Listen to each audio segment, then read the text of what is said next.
Welcome to the Unveiled Podcast. My name is Peg Peters. I'm the host. And in this podcast, we're exploring the intersection of spirituality and psychedelics in our modern world, looking at the power of entheogens to transform our lives. And today we have an amazing guest, Dr. Reverend Jessica Rochester. She is the president of the Santo Daime Montréal, the Santo Daime Ayahuasca Church in Canada. And it's an incredible story how she worked with the Office of Controlled Substances in Canada to be the first one to bring in and import this sacred plant medicine in Canada and create a spiritual container for it, a ritualized, beautiful church container. So we're going to explore that today. Jessica is an author. She's got two incredible books that are really, really deep about exploring not just the altered state experience, but really how to translate this into your real life. You know, it's one thing to have a mountaintop experience and go, wow, I saw the divine, but it's what is it like to work that out in real life, in your marriage, with your children, with your job, with your, finding presence in each moment. That's the work that Dr. Jessica is doing. And I'm really proud to be in connection with her. And I'm really proud that she's a Canadian working here in Canada, creating new ways of how we can think about these ancient plant medicines that are here to restore our consciousness and connect us with ourselves, other, and the natural world. Welcome to this show, Dr. Jessica. It's great to have you. Well, I'm delighted to be here, sharing some time with you and hopefully diving deep into some topics of mutual interest and certainly that are receiving a lot of contemporary attention. Yeah. It's, and thank you for all your kind words. Just to clarify, the Santo Daime is a religion that has its roots in the Amazonic shamanic practices. The founder of the Santo Daime Madrinha was the grandson of slaves brought from Africa to work in the rubber tapping industry. He was born free, by the way, and he had a very simple rural life, okay? But he felt called into making his relationship with the plants. And so he apprenticed with ayahuasqueros in the traditional shamanic setting and worked with them for, I believe it's somewhere between the kind of story changes a little bit depending on who's telling it, but a minimum 6 up to maybe 8 years, and always afterwards maintaining good relationships. In the Santo Daime, there's very good relationships with the indigenous people who use these plants. Now, a lot of people say, well, why don't we just do the shamanic work? And why did he change it? And well, he didn't actually change it. He had a profound encounter with the divine feminine. The plants themselves told him, go in the forest for a week, take water and manioc. Other than that, fast, don't take anything else, and take the plants every day. And so he spoke to who he was apprenticing with, the ayahuasqueros, and they said, yes, this is a common initiation. The plants tell you this. We'll keep an eye on you. We'll check. We'll keep an eye on you, but you have to do this. And so his profound experiences in the forest, some of them very scary for him, as wild animals were moving around. And can you imagine being deep in the forest at night and taking Daime every single day, or well, we call it Daime, it's ayahuasca, alone, And so then the full moon arrived in his experience. He had this profound experience with the full moon, received many teachings about our relationship with nature and the solar system. And we just had the solar eclipse yesterday, so it's good timing to be speaking of it. And then the divine feminine appeared to him through this full moon experience. And she said she wanted him to open a line. And he said, why me? Well, the usual questions, thank God, that this is something I hope we'll have a few minutes to talk about, the narcissistic bubble that everybody seems to be getting into around some of these entheogens and sacred plants, rather than humbleness and simplicity, and understanding that we serve the plants instead of us using them for our own gain. Right. Using is such a yes. Yeah. It's a completely different experience when we respect that we are serving the plants and the consciousness and the plant teachers that exist in the line, you know? Mm, And so he opened the line. mm, And, for me, it made so much sense. I began to have profound spiritual experiences from the time I was a young child. I didn't understand them, but they were as real as the everyday life experiences that I was having.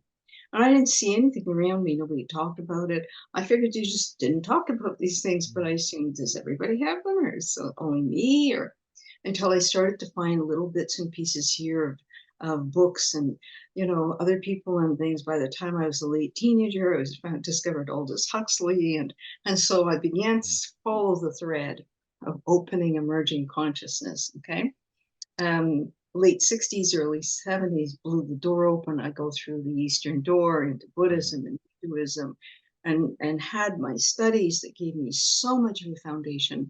And then the sort of spontaneous shamanic initiation started. And the next thing I knew, I was dragged into dragged by mm, spirit, by the way, mhm, not any individual, mhm, into transpersonal trainings. And, mm. and Like you know, Stanislav Grof, you had I lots of trained in work trainings. Yeah. first, yeah, with the work of the Italian psychiatrist Roberto Saggioli, and Mm, that launched me immediately. I met personally Stan Grof, and I didn't know he had a training. He was at a conference. I asked him to sign a book. He looks at me. It's a very special moment. The first time I met Stan, he looks at me and he sits back and he takes the book in his hand and he goes, "What do you do?" So I told him what I do. He says, "Hmm." And he looks at me, and I feel like he's looking into me. He says, "Who I am, everything about me," poof, into my entire karma. Okay. And then he says, "You do know I have a training." And I said, "No, I didn't know you had a training. You might be interested." He says to me, mm, "Okay." Well, the next opportunity, I was working with him in the mm. training. And so that's how it went. Wow. And then poof, one day I'm sitting, oh, actually, it's the first training module. I show up, he's laughing. And because he knows I'm going to be in the training. And so he says, "Come and sit with me. And I want to hear all the things that aren't on your CV and your Mm, application. I want to hear the good stuff." And I said, "Well, that would be my spiritual experiences that I don't know.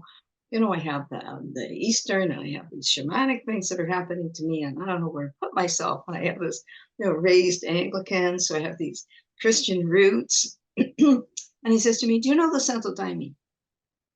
I said, "No." This is years before I mm, discovered what the Santo Daime. I said, "No." He says, "Oh, you might be interested." So I learned that whenever Stan said, "You might be interested," that usually meant that a door was going to open that I was going to be going through.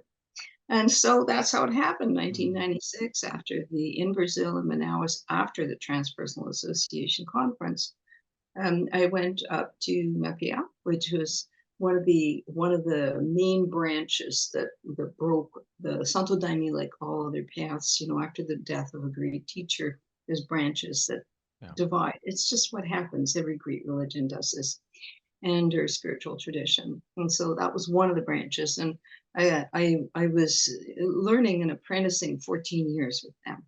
And in Wow. 2010, 14 years. 14 years under their supervision and their teaching and apprenticeship. Yeah, Like, people I don't just do want to stop for a second just to get for our listeners.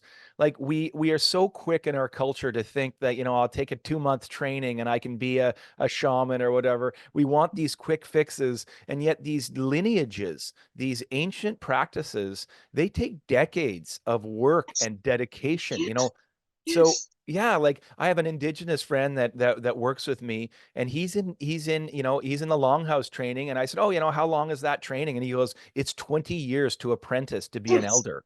I went, yes, "What are you talking about? 20 years yes, before you can yes, do?" Said, "Yeah, because it's a apprenticeship program apprenticeship. where you have to show that your life and Yes, your development, raise children, go through jobs, have up, like yes, all of that is part of yes, our path.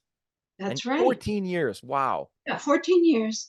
And, God bless all of those who taught me and helped me. And I keep it in my heart, all the good teachings. And, bow to all that I learned. There was some very hard and difficult things and challenges to deal with. A lot of it about different cultures and I've written, anybody interested, quite a bit of it is I put into Santo Daime Montréal, from Orthodoxy to Universalism, Mm. which was my Interfaith Minister's training thesis. And so, but Can yes, we start with that thesis? Because I think that's I love it, because that was a profound shift for me personally. I mean, I was an ordained minister in, doing in an even evangelical church. So these are quite a narrow framework of the divine, right? The divine is outside. He's not, it's a he, first of all. It's very yeah, patriarchal, right? yeah, Revelation is fixed. It's not open. no, It's the divine is exterior, not internal. Like these are the yeah, frameworks that that began to shift. And so this idea of universalism, that yes, truth that the divine can be found within all, there's no in and out, there's no hell. yeah, That's hell is in our minds. It's inside of us. We create the yes, hells for ourselves, right? This is a transformation that happened for me far before I ever took any psychedelics. But psychedelics confirmed this transition. So for you in that thesis, what was that from orthodoxy to universalism? What was the kind of primary shift that happened for you to be able to understand the kind of universal nature of love? Well, that's a big question. Thank you for Mm, asking it. Well, you have to understand that a lot of things were happening simultaneously. First of all, I came from this, what I like to think was a very rich background of exposure to participation in training with certifications in, okay, transpersonal psychology, spiritual traditions. I was years every day after work in the ashram, meditating and praying and chanting and yoga and, silent Buddhist retreats. And, I was doing all of that. Hey, it was the 70s. mm, That's what you did. Okay. If you wanted to grow and understand consciousness, is you opened and included all of that. mm, It was so refreshing to me and so much joy. mm, But the other thing that happened is there's a part of me, I got a lot of Shango in me. So um, a lot of the justice is a justice ethical piece that and I need to say that I do my best to judge myself the same way that I do others. But I see things in a certain way that I have come to understand as part of I believe that when we incarnate, that we receive not just a body, but a character, and we are given certain skills or gifts with which we need to. It's like we get a little, bag. Here's your stuff that you're going to need for this lifetime. You have certain challenges, you're going to have mm. certain things that you're going to need to do and accomplish, and we're giving you everything that you need. Oh, and just a minute, we're just going to tuck into the bed a few quirks, limitations, and character flaws, Mm. just to keep you humble, right? Just to keep you humble and to make sure that you don't get all a big puffy head about how wonderful you are because of the things that you're doing. And so I believe that, that's the grab bag we arrive with, and we get to do what we can with it. It's our karma, it's our destiny, it's our the fulfillment. And if we what and that's very individual, by the way. Mm. Every individual, we can't put our stuff on other people. It's inside of them. So one of the first things I noticed that everything that I'd been taught in the Anglican Church isn't exactly what Jesus said. Mm. Okay, I mean, I've been a student of the Bible, and I puzzle over, well, but Jesus said this, so why is this happening in that church? And Jesus said that, so you know, there's equality, and Mm. and then I started going into the Nag Hammadi library, the Mm. scholars who worked on that, and the Essenes and the Fathers of the Mm. Desert. And where did all this patriarchy come from? Mm. And where did God become male? You know, and so Karen Armstrong's A History of God, I think, is for anybody who really wants to Hell yeah. understand how did all this happen? Oh Where did the man, patriarchy? that she's brilliant. I had a chance He's to brilliant. interview her when she launched Oh, that book, and it was phenomenal. Like it really helped me understand the history of yes, how we as humans have framed tried to understand the divine and pin it down, and then got it wrong, and then power got connected with it, right?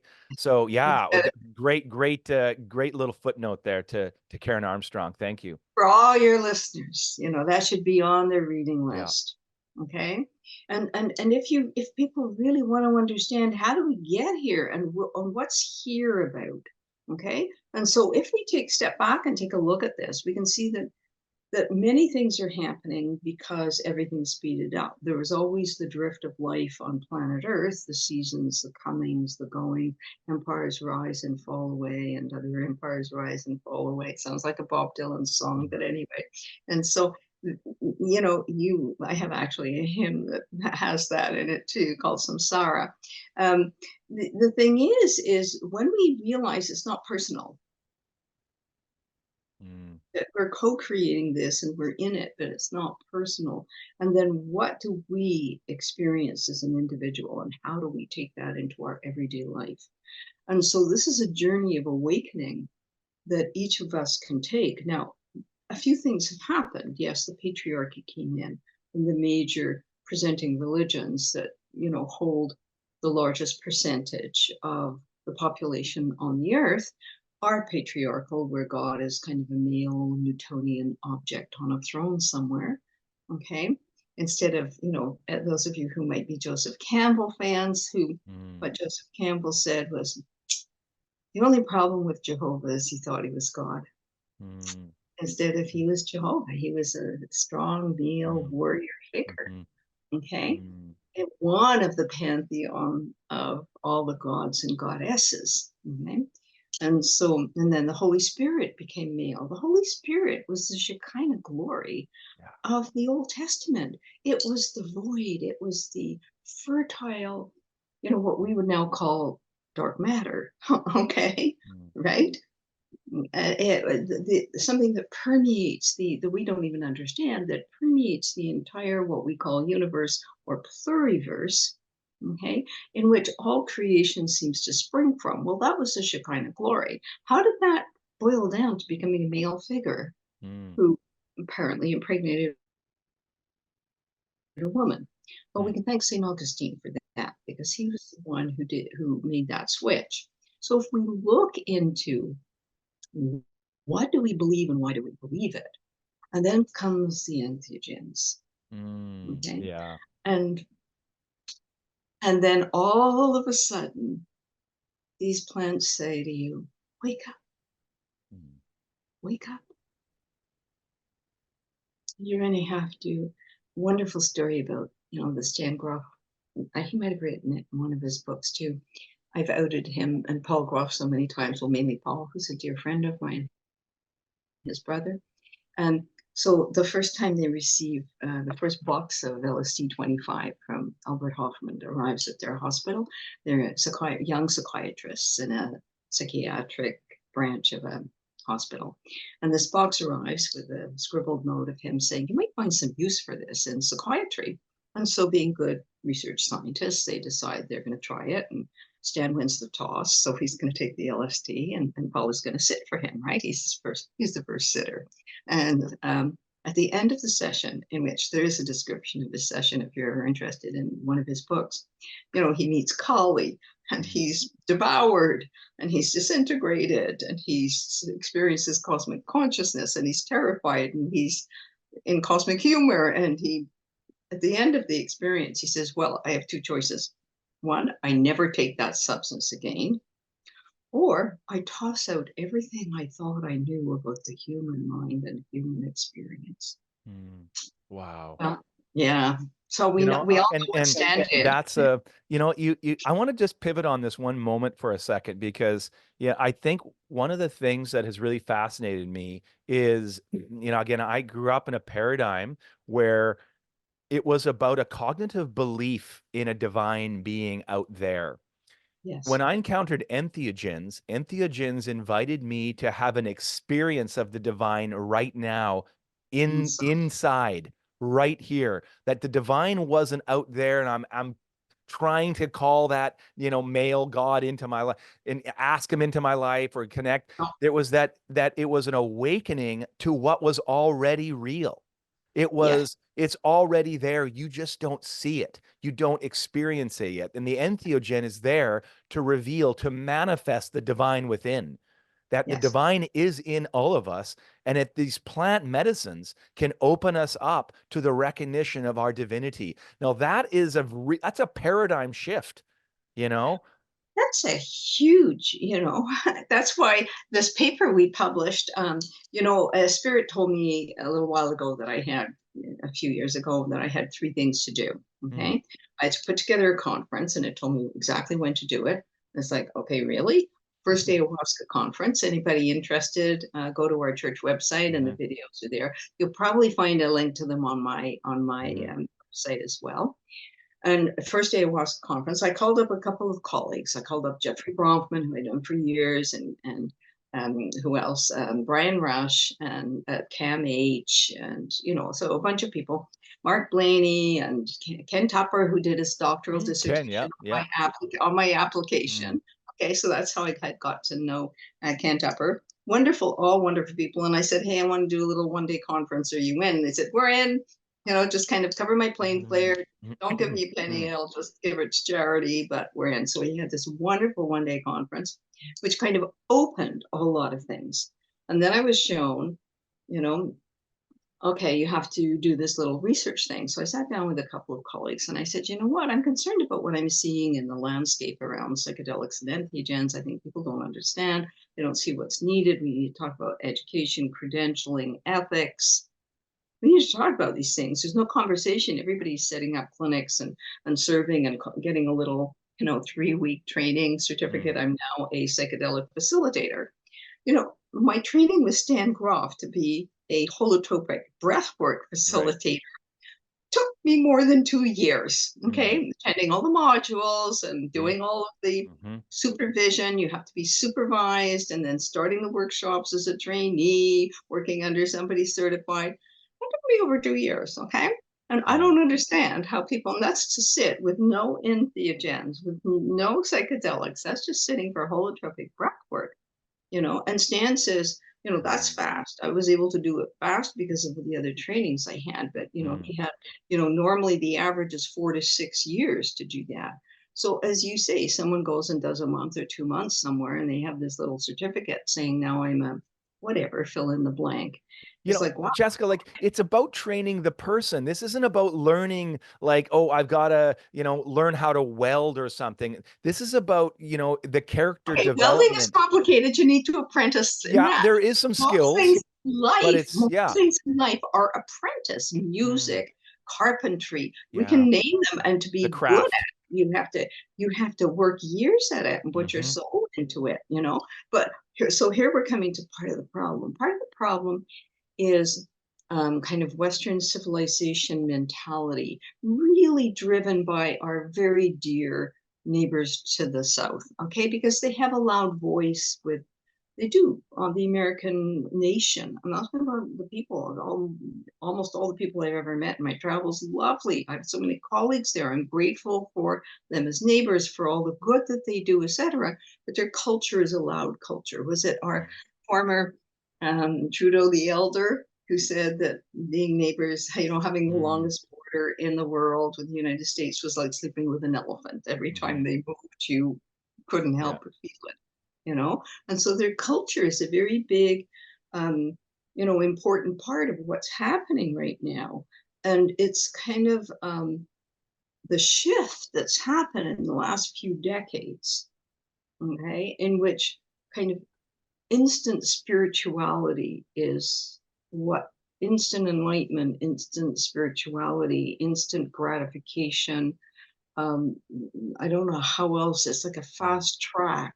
mm, And yet, this isn't the reality. An athlete, look at our let's brag a little about our Canadian athletes. Okay.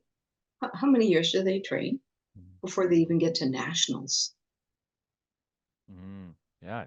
Sometimes decades, Dedicate right? their life, dedicate their life training every single solitary day, whether it's swimming, Mhm, basketball, golfing, doesn't tennis, pick your sport, doesn't matter. They devote their life to it. They have coaches, they're training, they're always being coached, they're yeah. upping their game. Okay. As they get to nationals, that's a big one. To get to worlds and then to get to the Olympics. Mm, Okay. How much effort goes into that?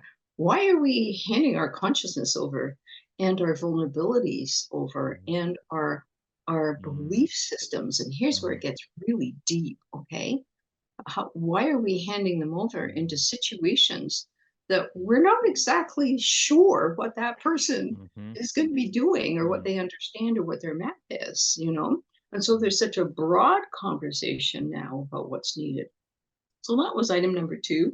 About 20, more than 20 odd people, as you know, jumped in and acted as contributors. And so we published in the Canadian Journal of Psychologists a paper, and I encourage people to read it because we tried to address all the concerns, called Entheogens and Psychedelics in Canada, Proposal for a New Paradigm, in which we try to explain the non-ordinary state of consciousness.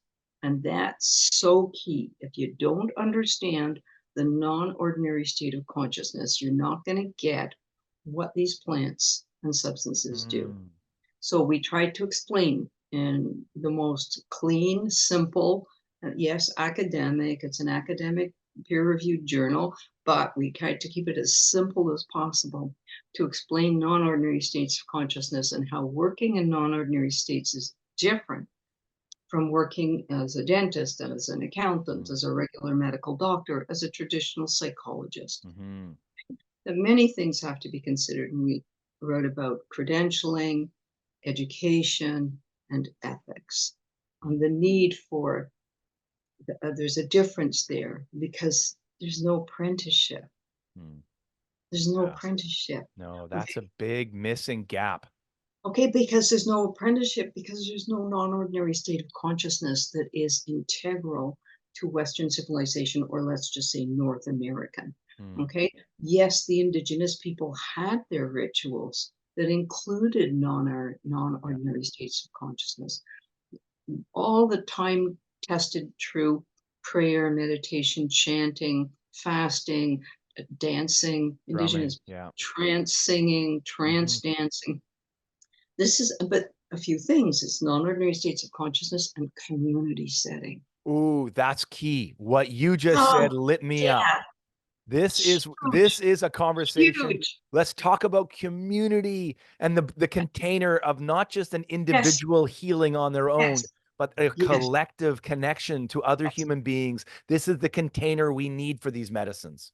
yes. This is the container that these medicines are used to working in. Now, Yes. yes, there may be an individual vision quest experience supervised by the elder shaman, medicine woman, medicine man. Okay. There might be an initiation ritual. Okay. But most of the time, these sacred plants are used in community ritual Mm. and or supported by community ritual. The plants are understood as small children grow up, they learn about them. They understand the realms, they understand the spiritual beings you encounter when you take these plants. Okay, they're people who are raised in communities with these sacred plants. They understand that these sacred plants are in the hands of the medicine women and medicine men, and that they're used in ritual, and these aren't things to be playing with. Mm. Okay. Yeah, They're there's a saying sacredness that you're talking about, a yes, reverence with these substances that is, this isn't about just, hey, let's go, I take a bunch of mushrooms and trip, with my buddies listening to music. yeah, And people do that. And I'm not saying that's, people do that. bad.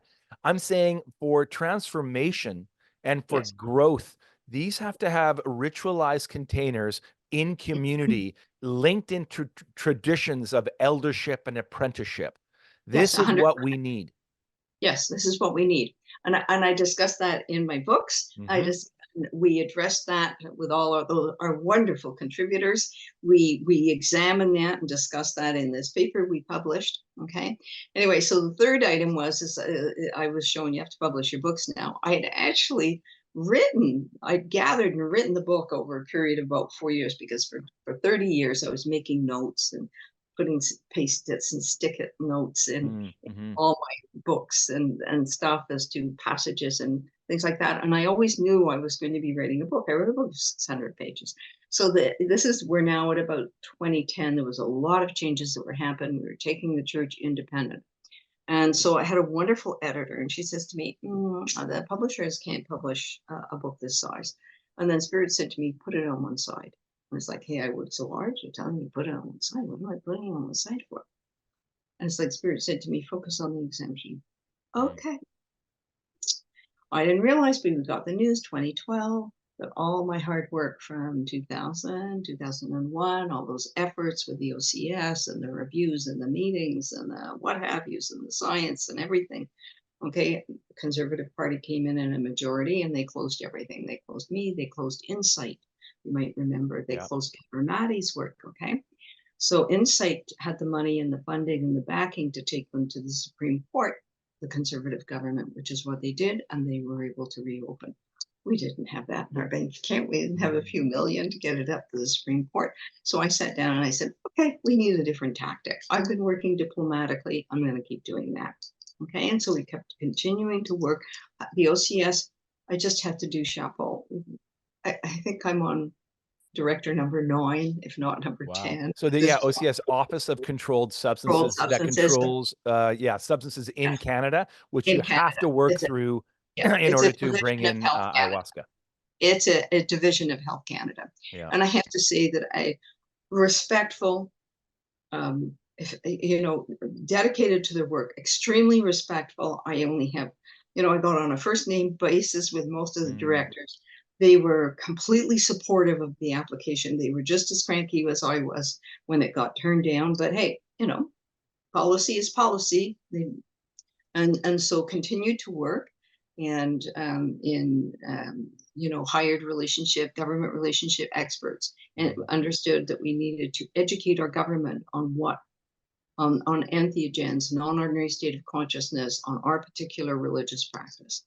Mm. Called in Jeffrey Bronfman of the Unio de Vegetal, and I said, hey, it's time, you got to just join me, because he had his Supreme Court win for the UDV in 2006. And I said, I know you have UDV centers waiting for me to open the door that I've been banging on for so long, but I think we need to join forces, and together we can bring it forward. And that's what we did. We worked together from 2014 to 2017. Mm. In 2016, the government changed. Liberal government that had already granted the exemption in 2006, but they couldn't release it. You see, that it got sat on in a minority government, and Or that's like 11 years or yeah. yeah, yeah, Yeah, like you have to be patient for 11 years for 17 governments to from the change gift. Yeah, for that's what this it. to open up as a possibility to bring this Yeah, legally into Canada. yeah. In the meantime, educated Department of Yeah. Justice, Department of Transportation, Border Control, sat with either the ministers or the adjunct assistant ministers, deputy ministers, sat in meetings with them in person, saying, this is who we are. They all said, oh, no, I don't have any objection, and signed off on it. Wow. Like Yeah, it's an incredible story of it's an how, incredible this story. will go down in history as just an amazing moment because you're opening the door up to now a Yes. precedent in Canada that says, Yeah. listen, entheogens we can have develop new syncretic religions that work with entheogens as sacraments, as Yeah. these divine substances that can give That's people an sacred, experience of the sacred divine. ritual use by Yes. people who are trained and, let's say, credentialed or what have you. Now, we're not, there was already a precedent. The precedent had been through Diefenbaker in the 1950s, What? when he said to the Native American Peyote Church, you guys should not be prosecuted. So they got a regulatory amendment. Okay, Wow. that was reconfirmed. If you look in the Controlled Substances Act, you will look and you will see under peyote, you'll see that it is a controlled substance, basically illegal, except for the Native American Peyote Church. Wow. So there's a Yeah, precedent there that it is, was that. So that yeah. was why I was able to say, Mm, guys, you can study us all you want. You yeah. can study what we do, how we do it. I mean, I was forever giving them the research, the science. Mm, Eventually, throughout this whole time, they said, we want you to know that because how you present and the way you come to us, this mm, is why we take you seriously. And this is the teaching that I offer to mm, everybody is don't go angry and mhm, attacking and hating the mhm, government. The government has to do its due mm, diligence.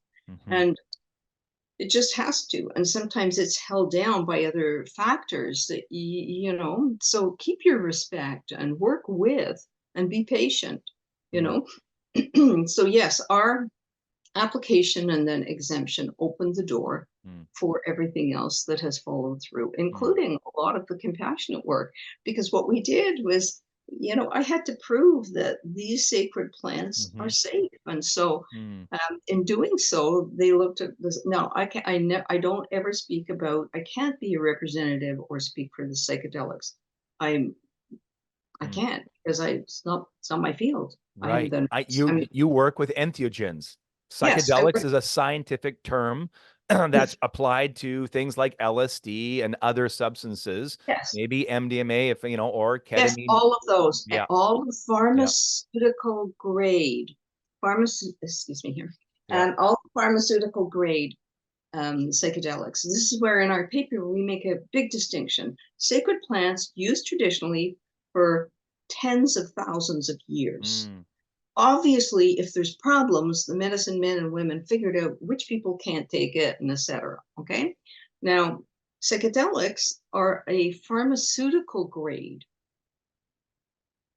and so they have profound possibility for use in research or clinical application. They do. yeah. They have, there is this great possibility of that. But you can't compare the two things. Mm, Okay, yeah. for me, they're vastly different. And people say to me, "How are they different?" Well, okay, do you want to know how they're different? Okay, Mm, how are they different? Well, we can say first the similarities is they open to a non-ordinary state of consciousness. Tick, both of them do that. Okay, then we have to put it on one side because what you have with the sacred plants is your body actually, if you look at your brain and the brain chemistry, these sacred plants in your body know how to talk to each other. mm-hmm. So it's I could totally accept that there's psychedelics that have a brain effect of some kind, um, that enables consciousness to shift, that enables people to have experiences that are supportive or helpful or healing, transformative. I accept all of that. I support my colleagues who are working in the field, those who are doing it ethically and trying to do it legally, trying to open the doors. Some of my training colleagues and companions, Michael Midoffer, kicked the Mm, door open in the States for MDMA research. Okay. He was my partner many, many mm, times through the training. So a lot of these people I know through, colleagues, conferences, trainings, and what have you. And they know I totally support their work, that it is extremely different from the spiritual ritual use of where different things are happening. Okay. mm, It's as if these plants, one of the things that the plants themselves showed me was that the plants are trying to wake us up. You see, the plants aren't just trying to like heal our boo boos, mm. which is what, Right. Heal our trauma. Right. yeah, Yeah. We get yeah. so That's trauma focused. Yeah. big, yeah, right now, it's such a focus, okay, trauma, trauma, trauma, and yes, and, you can think of the 3 lepers who go to lepers who go Hmm. to the people who have leprosy, who go and speak to Jesus and say, "Hey, I hear that you're a great healer," and whatever he answers, and we'd like to be healed, and he gives them instructions, go and wash in the river, and they're go wash in the river. But one of them has a little bit more faith and says, "Listen, I'm going to go and wash in the river, and what's the worst thing that happens?" And so they go and wash in the river, and they're cleaned of the leprosy. Only one goes back to thank him. That's big, but that's the reality. But Okay, but even that story, it's it's a relational story. yeah, It's there's a give and there's a kind of an honor, there's a thanksgiving, because when you're talking about sacred plants, you're talking about a way that we are seeing the world, almost in an open animistic way, that I can commune with plants, that yes, plant spirits can speak to me. I mean, they do. that's a radical thing to say in a Western Yes, scientific culture, right? It's yes, one thing yes, to go, we're going to give you this molecule and we're going to test this, but it's yes, another thing to go, you are going to commune with a plant in an altered state of consciousness, and it that's right. actually wants to bring you to homeostasis, to balance, to healing. It Yes, calls you into this.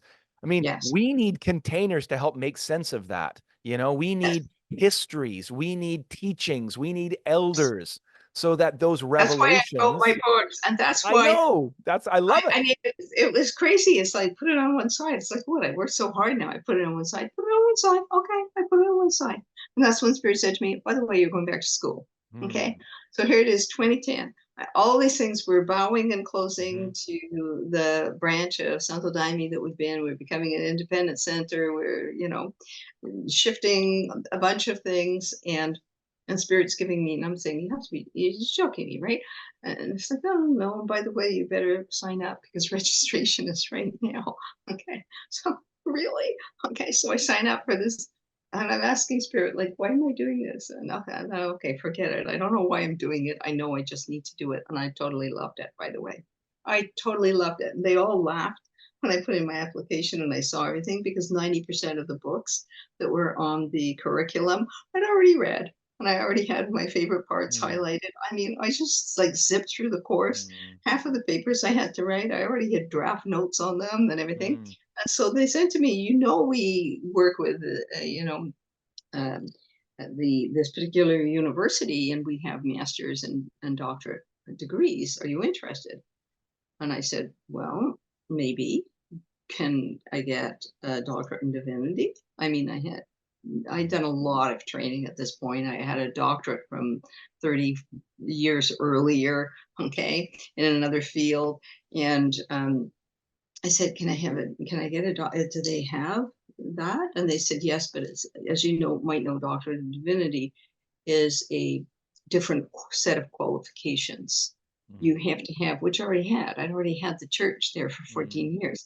So I had, it's the degree the Anglican bishops actually receive, that you have to have a life work, a body of life work, mm, which I had. I'd done all Stan Groff's work. I'd had a mm, private practice. I'd had all my trainings that I'd done. And then I had the church for 14 years and I'm showing up like this. And they say, yes, it's not going to be a problem.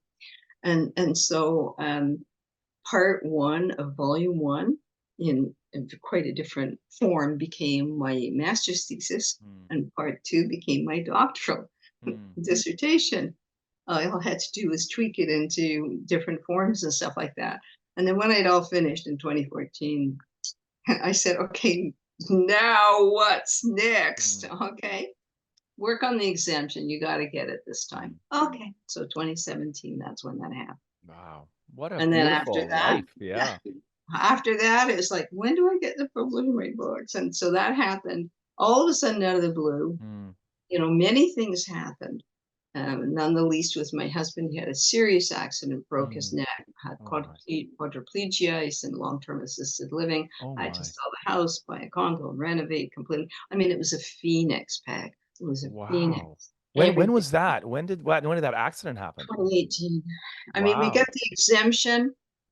I have two beloved and dear friends who helped from the beginning. One was a Cree elder on our board and commandancy in our church for years, died of cancer like fast. Okay. Mm, One had been struggling. She'd been in our church from the get go. She had cancer. So within this 1 year period of time, it was so intense and so many things happened. The last thing I could think of was publishing books. Okay. mm, So finally, I settled in the condo and everything is starting to, phew, okay, we have our exemption, things are opening, blah, blah, mhm. blah. Finally, Spirit says to me, these are the three things you have to do. Remember the conference, 2019, okay? The Publish that, exemption. do that paper. So that took us a Mm, year and a half of gathering and circulating and everything else, and we published. I think that was 21. And then Spirit said to me, okay, publish your books. mm, So I decided to divide them in two rather than one book, and out they went. mm. So we were going to come back, I think, for a minute to two things. One is the importance of community. Yeah, let's start there. Current, our current culture, which is an internet community, which is this whole, people live on their phones and they live in these social media worlds, which takes them away from, An um, embodied existence. yes, thank you, very well put, thank you, of actually being here now. Hmm. Thank you, Ramdas. Okay. Mm, Being here now. Okay. All the things the Buddha's taught me. Be here. Just, you're eating, eat. You're walking, walk. mm, You're teaching, teach. here now. Okay. And so this massive distraction of all of what's happening in the buzz of everything um, is taken people away from their own roots. Mm-hmm. It's transformed or altered culture into something where, if we look at the last few decades, there are no elders in North American culture. Mm. You have the role models are music stars and rock stars and Hollywood stars and the wealthy and the Yeah, YouTubers and influencers and and thank you. fashion. Yes, Yeah, I don't follow any of that, yeah, so I yeah. hear it on the periphery. I don't have bandwidth for it. Um, and so that is what everybody is, or not everybody for sure, but a large part of the culture is focused on that. And of course, they're not going to have any way of understanding how to be in true community, how to be in true relationship, and what good healthy role models are, because in this last, how long has it been, half a century if not longer, we've come to despise the aging process instead of embracing it gracefully with Mm. sense of humor and dignity. When was the last time you saw dignity? Dignity's been lost, okay, Mm. because everybody's got a plastic face and a plastic body, and where are those people who can be role models for community, role models for understanding and being right relationship with nature? And so for me, what I understood from the plants that we work with, known as Santo Daime, the sacrament is Daime or ayahuasca, but ayahuasca is an umbrella term that can Mm. describe things with many admixtures, other medicinal plants included. So that's why it's a different word for our sacrament, because Mhm. it's only the leaves of the tree and the vine, and water, and boil, and cook, Mm. and that's it. Nothing else is ever added. And so this is what these plants said to me nearly 30 years ago in the rainforest, which is, this is part of your mission in this Mm. lifetime. You Yeah. agreed. I saw that my soul group that I'd seen, if you're reading my books, I have that story of that out of body Mm. experience where I'm gone and I'm up in the astral with Jeremy Dam Mhm. and he's showing my soul group and my life mission and everything. Then he shoots me back down and he says, don't try to pick it open because you won't remember until it's time. And so in time was in a ritual in the forest, drinking Daime. Then boom, there's your Rami down. And he says, okay, it's time to remember and you need to get on with it now. Mm. And, it's a real challenge. Came back here into this culture and Mhm. try and bridge into this culture. I don't want anybody, one of the things we do, in our Canadian culture and American culture is we tend to um, be very unfair with people who are genuine elders and teachers.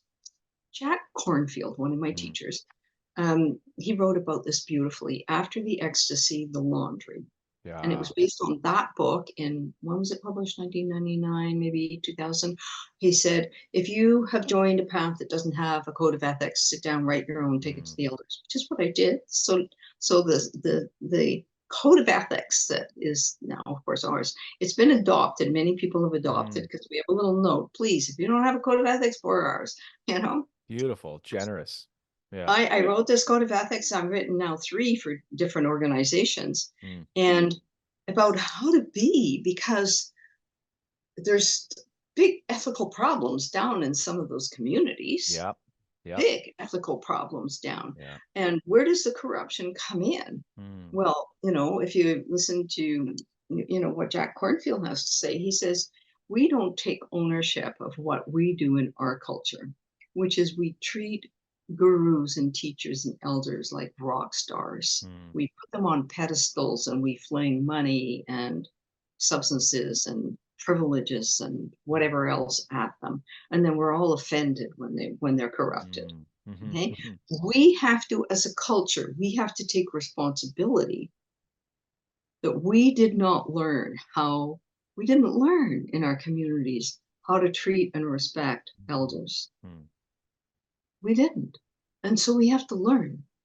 So how do we, I've got a couple questions, Jessica, because one is you talked about bridging, right? Because what we need is people are not going to, not everyone is going to go down to Brazil and do that Right? work, and nor is that even recommended.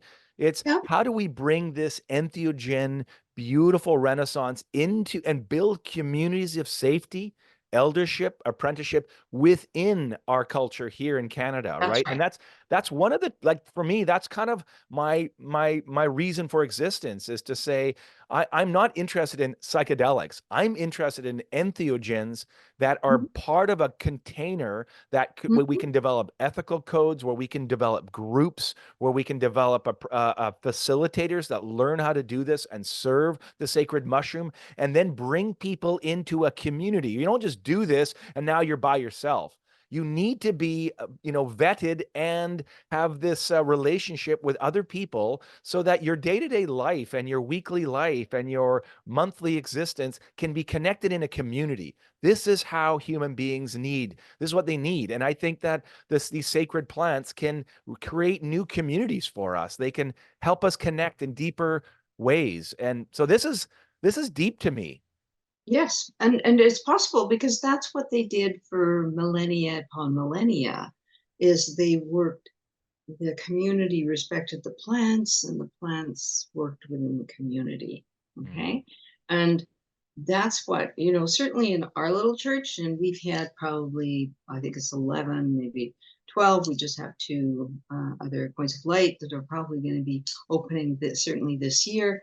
Other centers that spun out, certainly in the first few years, spun out from Santo Daime Montréal. Some of them found different lineages they wanted to follow, all of which is fine. Everybody has to go where their heart's called, you know. mm, Um, the you know, the main problem in kind of Canadian, let's speak about Canadian culture, you know, is understanding understanding the apprenticeship nature, mm, understanding the apprenticeship nature, that it's not a quick thing, that it takes time to learn how mhm, to be, mm, how to integrate, mhm, how to um, and for people who choose to follow the path, you know, sometimes we have uniformed members, associate members, and then regular visitors, and then visitors. mm, Okay, we have four different categories in our church. I invented associate members. It was something that didn't exist, but our culture needs it. mm, Okay, doesn't exist in Brazil and Santo Daime churches. You're either a visitor or you're a uniform member. Whereas I saw that there was an initiation step that was missing, that exists in most other religious and spiritual traditions. It's a novice step in which mm, you make a deeper commitment to be involved in the community, not just show up kind of when you feel like it and mm, respect, call the rules of the Salau, and you know, there for your kind of only your personal heal my boo boo, but that you want to take that step towards mm, um, maybe not ready to become a full uniform member because that's a big commitment. That you're taking step. You want to be more involved in the community. You want to participate in the works. You want to take a task and help.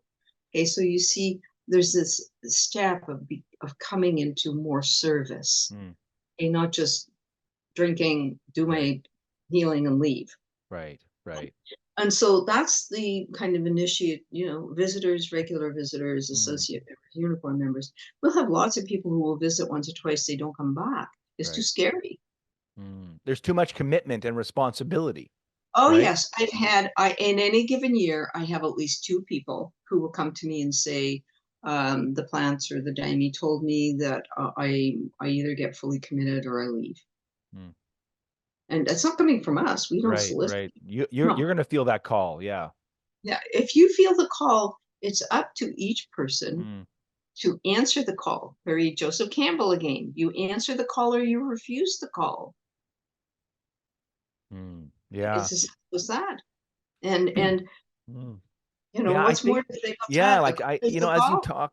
as you talk, there's it's so countercultural to our individualistic mindset about, Yes, my own trauma, my yes, spirituality, my yes. my healing, Yeah. my experience. And this Yes. way, this kind of communal way of working with entheogens is actually a confrontation with patriarchal Western liberalism, right? It Yes. says you can still be an individual, but you need to belong to a collective where you have responsibility, where you have a sense of got to show up for the other, you know? Yes.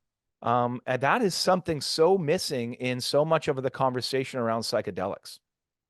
It's missing a lot because, spiritual narcissism is a reality. Hmm. I mean, it's just a reality. Yeah. And, it's so easy for any of us to get in that bubble, and there's a few narcissistic bubbles that everyone who decides to take entheogens or psychedelics needs to watch out for, both within themselves and the people who might be serving them or around them in any kind of retreat or Mm, situation.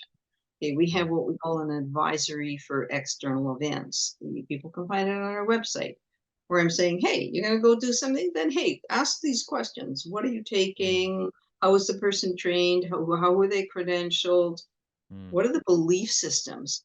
This is a whole huge conversation, but mm. all of these pop-up shamans who decide that they want you know, I often compare it to Fantasia, the wonderful Disney Mm, film. mhm, Mickey Mouse is the sorcerer's apprentice, right? Okay. Well, for me, they're Mickey Mouse, mm, got the mhm. wand and I Right. know how to open everything. Yeah, but they don't know how to close it.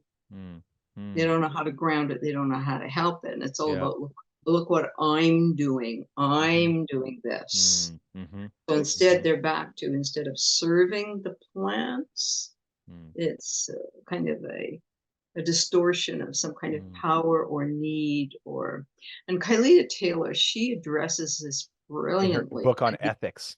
the ethics of Yeah. caring when she talks about our vulnerability and spiritual longings. And please, everybody listening, please go and get some of the Yeah. books we've been talking about because they'll be really helpful in your Mhm. journey. Ethics. Yeah. Oh, he's got it on the back Oh, shelf. yeah, yeah, right here. Yeah. Sorry. It's Yeah, there blurry, you but it's beautiful. Yeah. yeah, it's a great book. And so, Mm, that's the, yes, yeah. and that's the working in non-ordinary states. It becomes even more careful that we need to be to observe what is ethically appropriate. And so, how are we bridging this? I said it's coming around nearly 30 years. It's 28 now. So, um, how do we bridge this old Mhm, practice, working with these plants that have been around for since antiquity, since millennia, used in ritual? How do we bring them here into Canada, and how do we maintain ethics? And at the same time, I had to do a little, that's the universalism, do a little flexing on a few things, which, people who read what I've written and read things on our website, mine and our churches will understand what I'm talking about.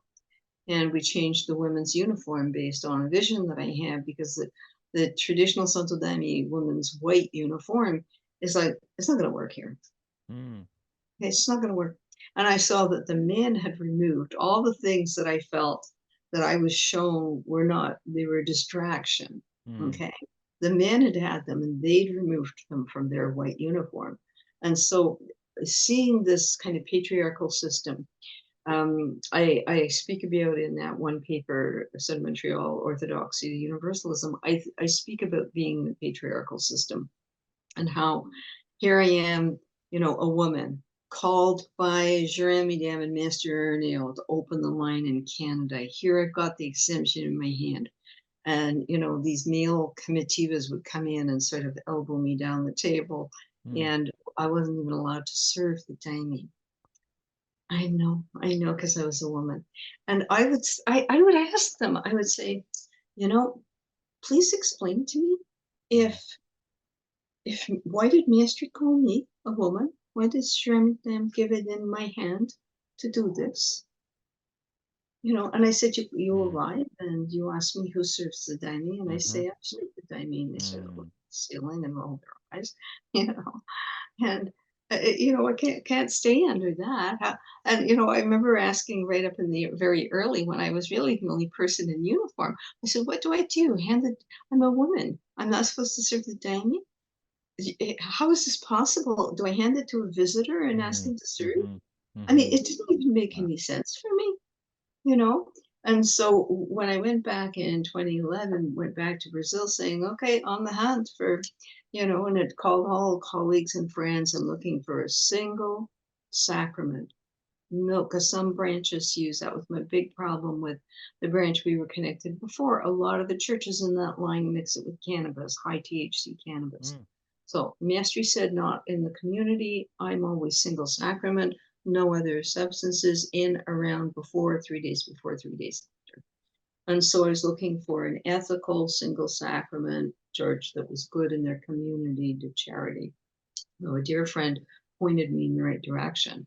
So there I was mm, back getting, making new friends, making an arrangement for the supply of the sacrament because their church was about the same age as mine. I was not going to mm, go back under some patriarchal, hierarchical system, okay, in which either spiritually or administratively, mm, the Santo Daime Montréal or I would be in another position such as we've been. So it was like, no, you either accept us as a completely independent church and this is how it is. And they were delighted. They had the women serving the women in their church. I mean, it was easy for mm, me to say, yes, this is great.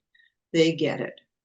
Oh, mm. there's the women serving the women, there's men serving the men. It's all good. It's all But fine. I think what you're demonstrating is that in order for spiritual communities to be relevant, we have to have the ability to evolve, to be able to bring Yes. together some of these things, hold on Yes. to traditions, but yet Yes. make it work in the communities that we're in, Exactly. right? We need Exactly. to update it, if you will, in this kind of evolutionary process of the unfolding of revelation, right? And so like I think in your and maybe this is a good place for us to kind of start to bring some conclusion, but in your second book, you have this really beautiful framework around self-care, and Yes. you have these four concepts: self-awareness, self-love, self-respect, and self-responsibility. And Yeah. you start with this, well, at least this definition of love that I think you got from Scott Peck. I am Scott Yes. Peck, where he says love is the space you create for others to grow. It's the Yes. it's allowing openness for difference, for others to exist, not Yes. them and us and you're wrong and I'm right, but Mhm. it's enfolding in, it's opening space inside our own life for difference, for the different parts of us, and opening space for others and opening space for divine. So can you take us into that kind of those four pillars and as a framework? And I want to encourage people to go get your books. They're really it's really about how to apply this into real life. Like this is what discipleship or integration looks like, is taking these principles and putting it into your life. So I wonder if you just talk about those four quick briefly as kind of a something as a takeaway for us. Oh, I would love to. And so, these are the cornerstones. These are the steps that we have to take, and then we need to build them into our life, and they become the foundation. Okay. And so, self awareness, that's always the first thing. Okay. Everybody thinks love is, well, you know what? Love isn't, awareness is. Okay. Without awareness, we've got nothing.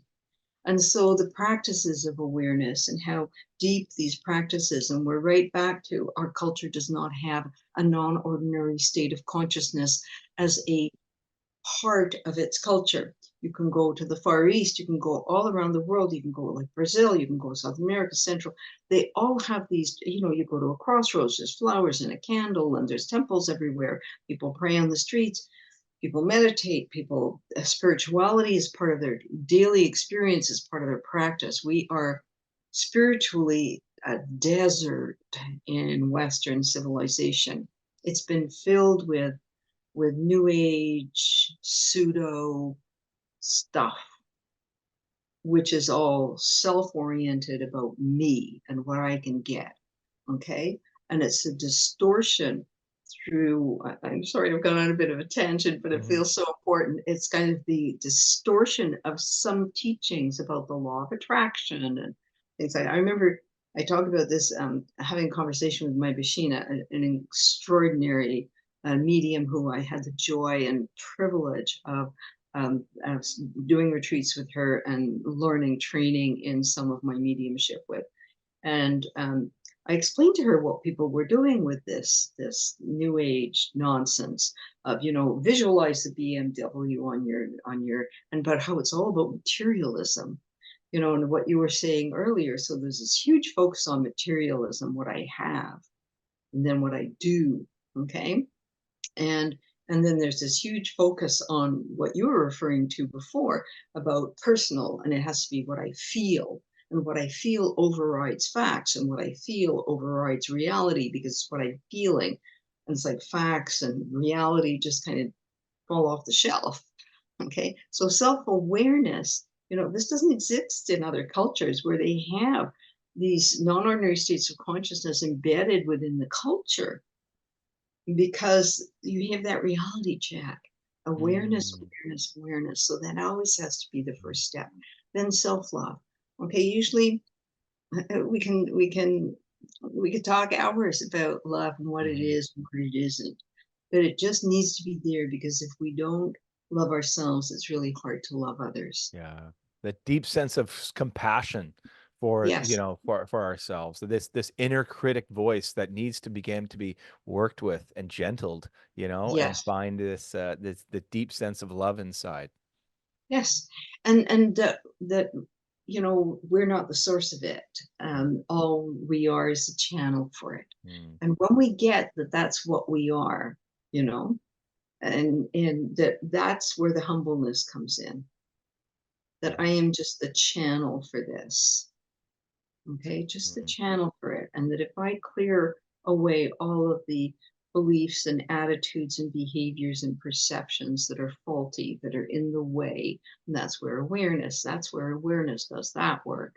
Okay, and then in comes the understanding of what love really is. Love isn't spoiling myself, and love isn't, all the blah blah that people think it is. If I really love myself, then I will respect myself. I will be Mm. accountable, and I will open through the awareness to being a channel for, you know.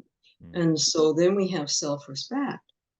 I will respect myself. I will respect my limits and my shortcomings. I will respect my strengths. I will not overuse them so they become a limitation or an impediment Mm. to my own life or others' lives. So self-respect means then I can respect others. Then self-responsibility, the fourth principle.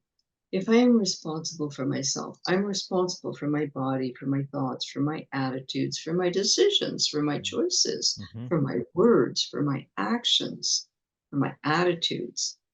Mm. Yeah, yeah.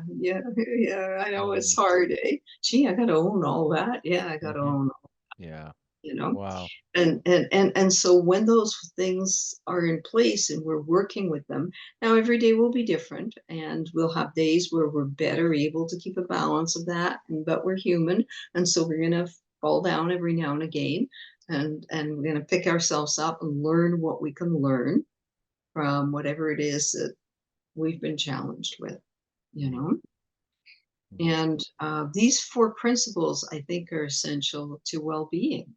Mhm.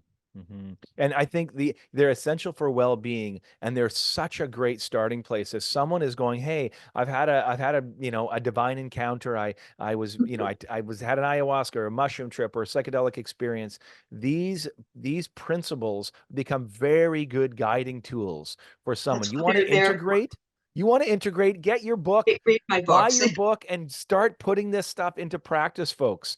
This Yes. is the work that we're called to do, and don't just keep chasing another medicine experience, you No, know, no, no. sit with the revelation you got, sit with the insight and start putting into practice in these four quadrants. It's a beautiful framework, Jessica, that you've put together. It's so accessible, and it makes so much sense. Like I read it and go, of course, these are Of just course. these are Yes. truths that I've seen in all these different religions and spiritual traditions that are healthy and whole, and you are Mhm. drawing from those best. As we kind of bring our conversation to close, I'm recognizing that I've got 8 or 9 more questions that we never got to, but that's okay Do because part two. let's We'll keep do part going. two. Yeah. Yeah. So what's something you want to leave us with today as just as an encouragement to those that are trying to find, kind of open up this path and trying to reconnect maybe their spirituality in ways that they've left their spirituality behind because it was patriarchal and destructive and colonizing, but they want to rediscover a spiritual path. What's an encouragement you can bring to that?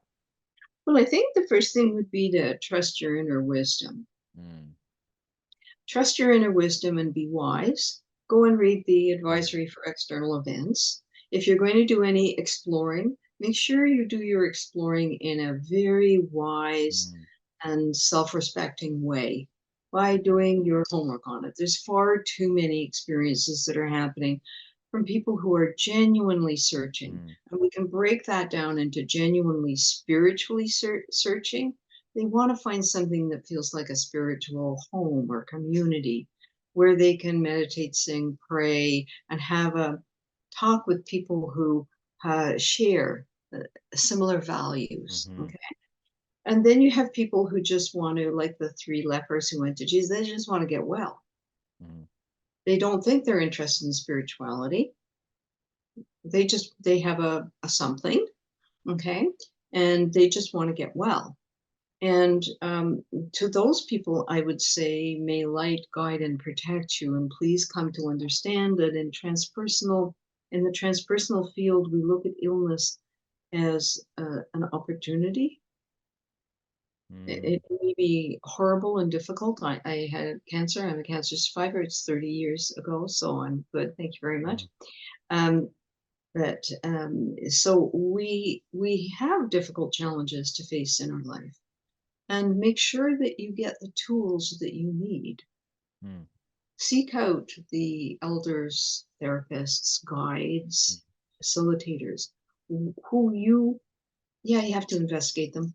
I mean, I don't mean, that as Mhm. strong as it sounds, but you have to look in to make Yeah. sure that whoever it is that you're going to be traveling with, that they actually, are ethical, that they are credentialed, that they do have the kind of background that you feel comfortable with, and they have the skills and the training that you feel are going to be. For example, you're going to take up scuba diving. Guess what? Mm, You need a certified yeah. master diver to teach Mm. you. Great analogy. We like, I want to trust these people have had the right credentials. If I'm going to go into, 30, 50 meters under the water, I want to know my tank works, it's properly done. Yes. So it's a great metaphor. Let's look at some of these, the credentialing and the apprenticeship and the leadership, of these, so-called shamans or leaders in the psychedelic space. Uh, but I think that your vision for this, and I guess I want to maybe I'll leave with this quote from your I think it's from your website actually. And it's your mission statement. And I guess what I love it because this is how you're framing your own mission. My Mhm. mission is to inspire and empower those who seek the adventure of self-discovery, those who hope to awaken consciousness, to rediscover authenticity, to find meaning in everyday life, and to cultivate deep connections with oneself, with others, and with nature. You go on to talk about, what that means. But to me, that's such an invitation that I think people that are listening going, if this is a path that you're interested in, explore Jessica's work. You've got beautiful publications and audio and video and books. These are, we're looking for guides right now. I'm saying to folks, you are a guide right now. You have proved yourself worthy as an elder in our community for us to follow and to emulate. And so I just want to say thank you. Thank you for being a guide and a light in this time right now, advocating for different ways of understanding this psychedelic renaissance, the entheogen, process that's coming, because you're calling us to community. You're calling us to transformation. You're calling us to ethical approaches to this work, and you're calling us to connect with the divine within. And so I just thank you for that voice. It's so encouraging to me. You are such an inspiration. And so thanks for coming on the podcast today. And I hope, for me, I'm working with this group called Gathering Groups, where we're trying to create, structures in group formats with a 12-week model where we prepare people and then bring them into community. but your work inspires me every day. So thank you so much for coming on our show. It's been a great pleasure. Thank you for having me.